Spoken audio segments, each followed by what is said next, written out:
Hello, I'm Kaiser and welcome to Moose Reads. Before I get started, I want to say that the opinions that I give here are my own opinions. They are extremely subjective. If I dislike a book, it is not a reflection on the author, and it is not a reflection on people who do like it. Different people have different tastes, and that's okay. Today, I'm reviewing Escaping the Duke by Melanie Rose Clarke. It is a het Regency romance.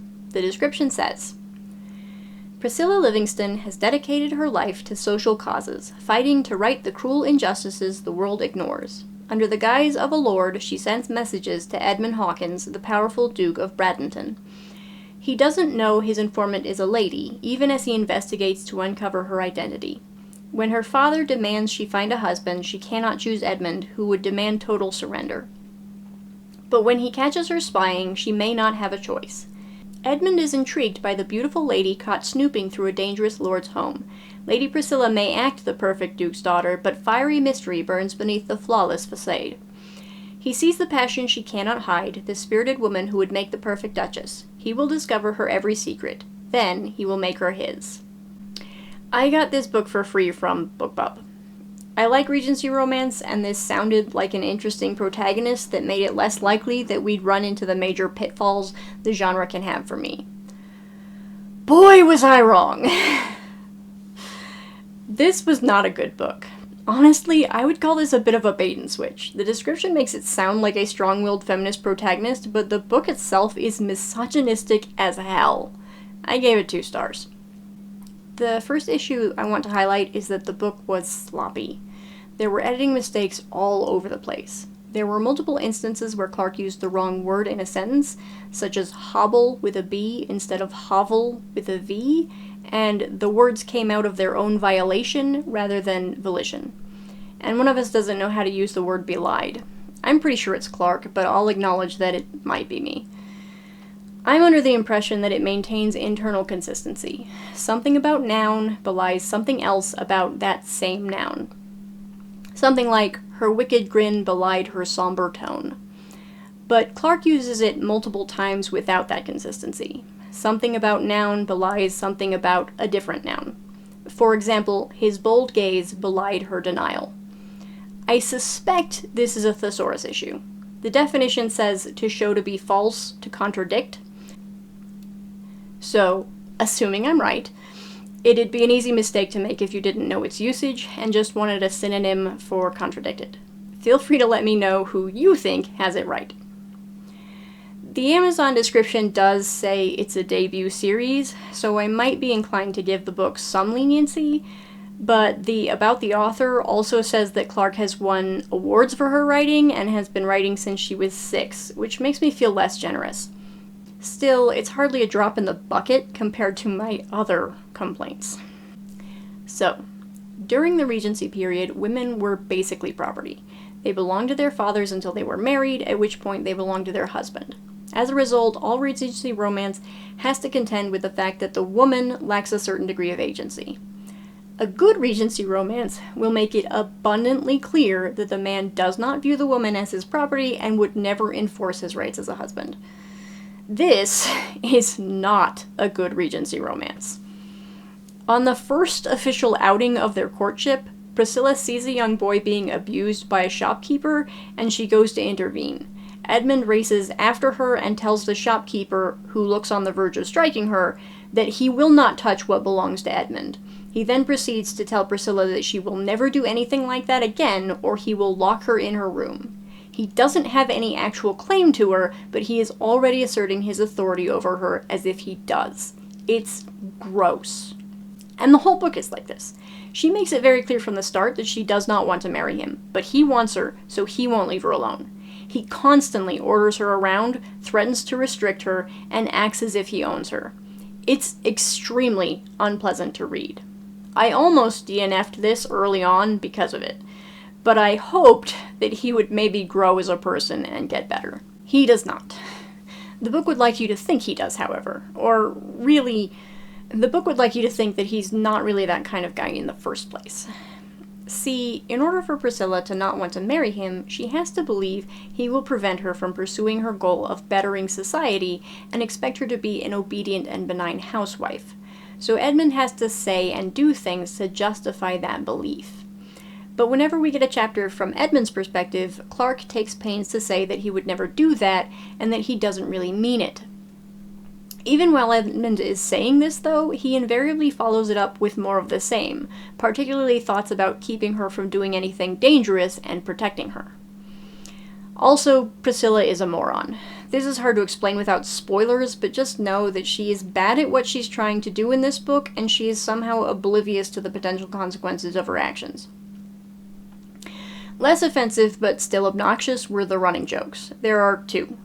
First, whenever Priscilla is irritated by someone, usually Edmund, she thinks about hitting them over the head with a vase. She jokes about this with Edmund, and it comes up in various ways over and over again throughout the entire book.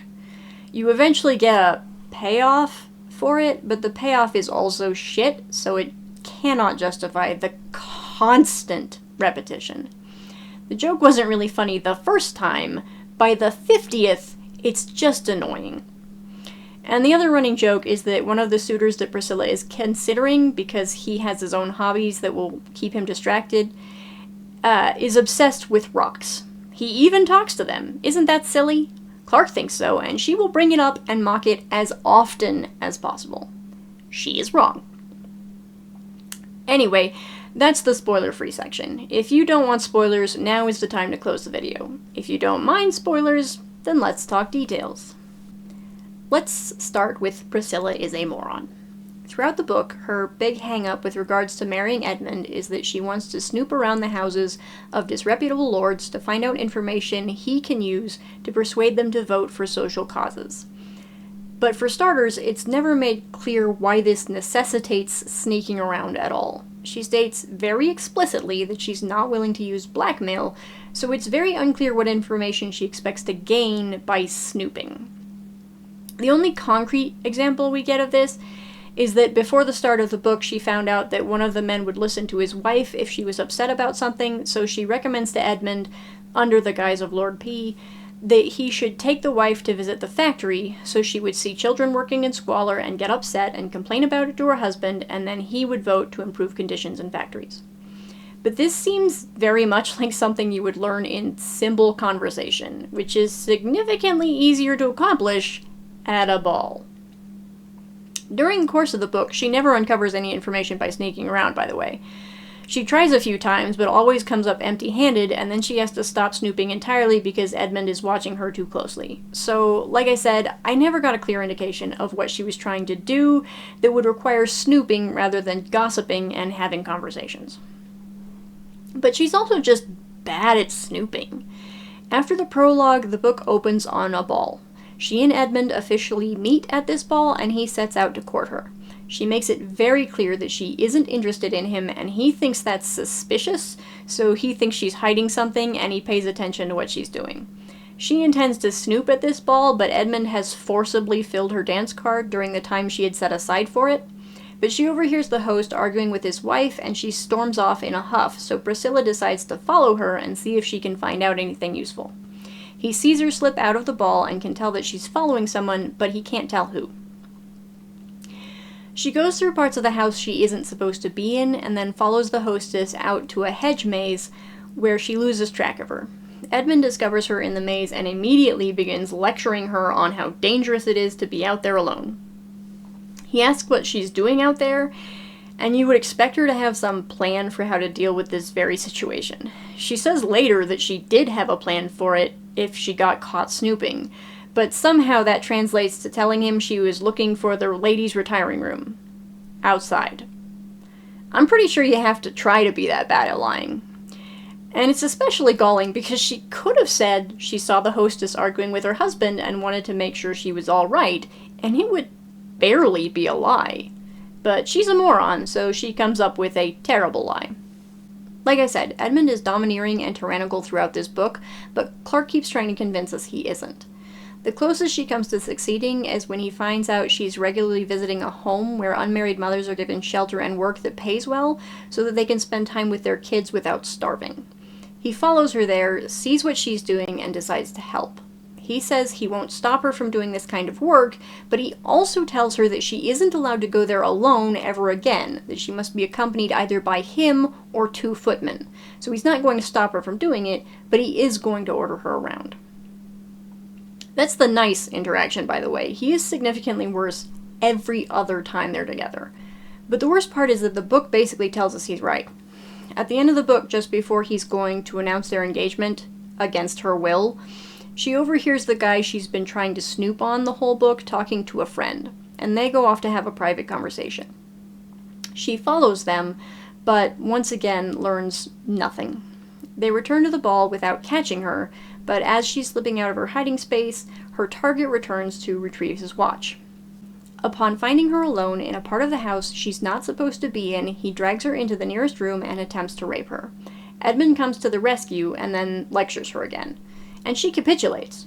Despite the fact that earlier she said she knew the risks and that Edmund has lectured her several times on how dangerous it is to snoop around, especially with this particular lord, she somehow managed to be ignorant of the possible consequences. Upon discovering just how badly things could have gone, she admits that Edmund is right and it's way too dangerous. He suggests that her efforts are better spent on endeavors like the Home for Mothers, and she agrees. And since he's cool with this particular form of activism, she can happily marry him. The end. I hate it. The climax is also where we get the so-called payoff to the vase joke. While Edmund is fighting the guy, he seems to be having trouble, so Priscilla picks up a nearby vase and brains the bad guy. In a better book, this would have knocked him out, thus proving that she can hold her own and Edmund needs to let her do things. But in this book, he's not even really hurt. He just gets mad, and while he's distracted, Edmund gets the advantage, wins the fight, and orders him to vote favorably on his issues, or else he will tell everyone what he tried to do. Setting aside the fact that Edmund is the absolute worst, though, the romance in this is garbage. They kind of flirt a bit, but mostly she tries to push him away and he ignores her. She's hot for him, I'll accept that. But given that she doesn't want an overbearing husband and he clearly is extremely overbearing, it doesn't make sense to me that she's in love with him. I'm pretty sure we're supposed to believe she more or less fell in love with him through the letters she exchanged with him as Lord P, but because those happen almost entirely off the page, we don't ever get to see that development. So I just didn't buy it. I think that pretty much covers it. This is the first in a trilogy. The whole thing is on Kindle Unlimited, so I was planning to read the sequels if this one was good. It wasn't, so I won't. There's a pretty good chance the second one would be actively worse, and that shouldn't be possible. Don't read this book, it isn't good. I'm not sure what audience would enjoy this. Misogynists would hate it for the independence of the protagonist, feminists would hate it for the misogyny. I guess people in the middle might be able to enjoy it, but I don't see why. If you liked this video, I hope you'll check out more in the future. Thanks for watching this one. Bye.